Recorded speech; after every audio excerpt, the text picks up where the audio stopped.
Any major city, whether it be, well, anywhere in the world, London, New York, Tokyo, everybody has these people that are allegedly working on your behalf.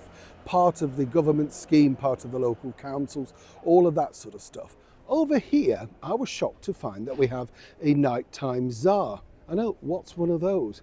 Yeah, but what I did notice was just how much this particular individual is earning. And what's interesting is London literally is about to fall in the terms of nighttime. Let me explain. Morning, lovely to see you. How are you? You all right? If you ever came to London in the glorious days, you would have been thralled by going to places like the Talk of the Town, the London Casino, the brilliant London Palladium when they had real stars on with real posters outside, not some digital screen now that you can hardly keep up with. Think, oh, are they on? I'm not quite sure. Everything seems to be dumbed down and made to look even cheaper and negative and all that sort of stuff. Do you agree? And night times were when people literally dressed up to go to the theatre, looked impeccable, and everything was an event. How times change. Everything is now a festival in a field and you have to make your own way there, all of that sort of stuff. But this woman apparently was going to change all that. Amy LeMay, right? Now, I've met Amy a few times at BBC London, in fact, where she also has a job occasionally as a radio presenter, getting paid very well by BBC as well. Look at the staggering salary that this woman picks up as our nighttime czar.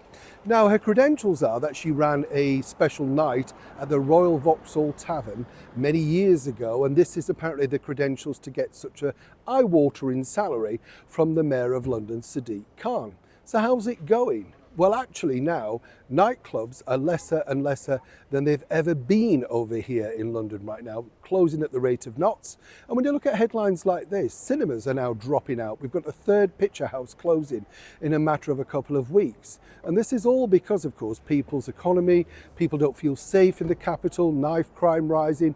All of that sort of stuff attributes to the fact that the night time, as it were, isn't doing particularly well, as one can imagine. But what's she doing for it? Well, we put a call into City Hall. Nobody seems to know. Nobody seems to know when she's working. The job seems to entail her trolling up and down, of course, to nightclubs or talking to people outside restaurants, asking how business is. Is that really worth this eye-watering, staggering fee? And I wanted to ask, do you have somebody similar in your city? Do they do this sort of job? And if so, are they worth it? Have they turned your major city around?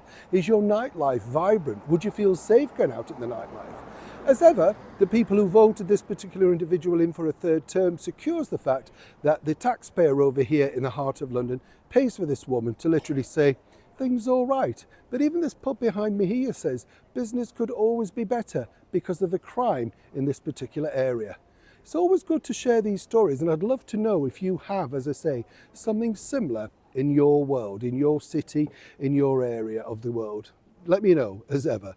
And I know I often say this, but please be respectful, like and share. Neil Sean in the very heart of London.